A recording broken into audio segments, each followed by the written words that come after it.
Hello and welcome to your final video for 4.3.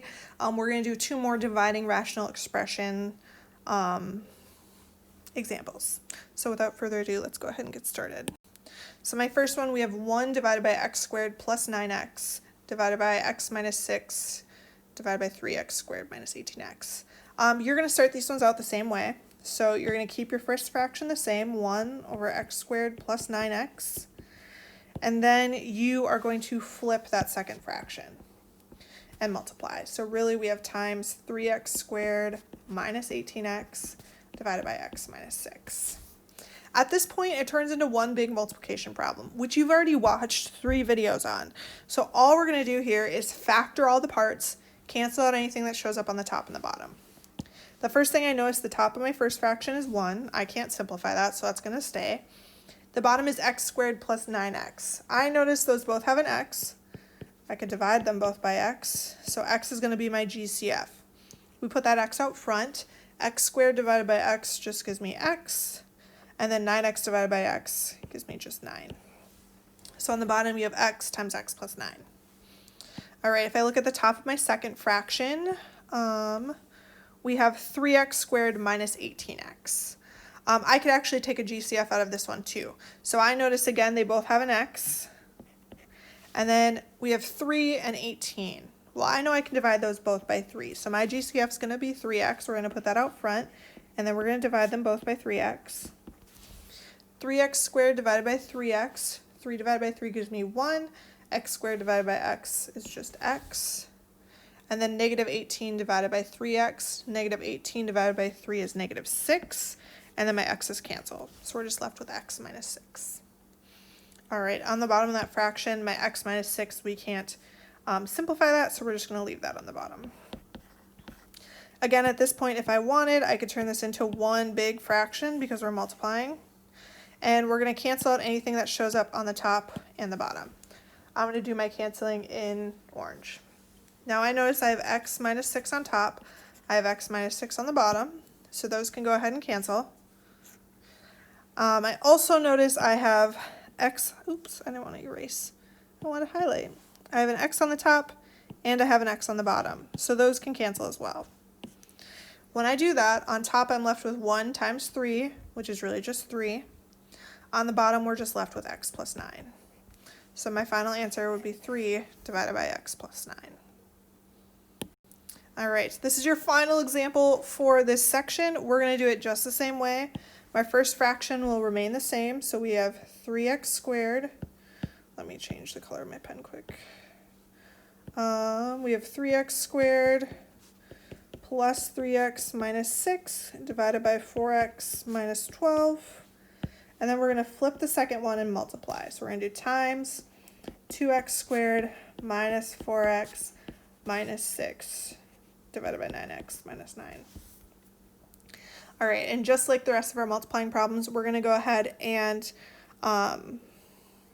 factor everything and then cancel anything we can out. So the first thing I'm going to factor is going to be 3x squared plus 3x minus 6. The first thing I noticed, that one has a bunch of 3's, so 3 is going to be my GCF. I can divide each of these by 3. 3x squared divided by 3 gives me x squared. 3x divided by 3 just gives me x, and then negative 6 divided by 3 gives me a negative 2. From here, I want to check and see if I can use the x method. So when I set that up, I'd have a negative 2 on top, and it should add to 1. Remember, there's a 1 in front of that x squared. Well, I know to get 2, I can do 2 times 1. And then I need to combine those to get a positive 1 and a negative 2. So one of them has to be negative. And I know if I do 2 minus 1, that'll give me a positive 1. So my two factors are going to be x plus 2 and x minus 1. Don't forget to bring down your GCF, so there's really a 3 out front. Again, that's going to go on top. 3 times x plus 2 times x minus 1. For the denominator, we have 4x minus 12. I know that I can divide 4 by 4, and I know I can divide 12 by 4. So my GCF is going to be 4. 4x divided by 4 just gives me x. Negative 12 divided by 4 gives me a negative 3. All right, let's look at the top of our second fraction. We have 2x squared minus 4x minus 6. I need to take out a GCF first. So I can divide 2, 4, and 6 by 2. So we're going to go ahead and do that. My GCF is 2. 2x squared divided by 2 is just x squared. Negative 4x divided by 2 is negative 2x. And then negative 6 divided by 2 is negative 3. At this point, we should use our x method if we can. So I'm looking for something that multiplies to that last number, negative 3, and adds to the second one, which is negative 2.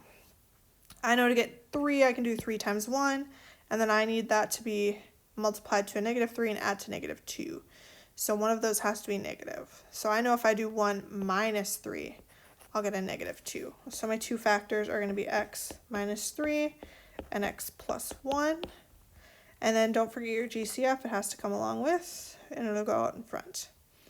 So on top we have 2 times x minus 3 times x plus 1. All right, we have one final part. We have 9x minus 9. I notice those both have 9s, so I'm going to factor that out as my GCF. When I do 9x divided by 9, I'm just left with x. Negative 9 divided by 9 is negative 1. Again, we're at the point where we can cancel anything out, and if you wanted, you can make this one big fraction. I'm going to cancel in orange again. So I'm looking for things that are on the top and on the bottom. So I notice we have x minus 1 on the bottom, x minus 1 on top. So those can cancel out. I notice we also have x minus 3 on the bottom, x minus 3 on the top.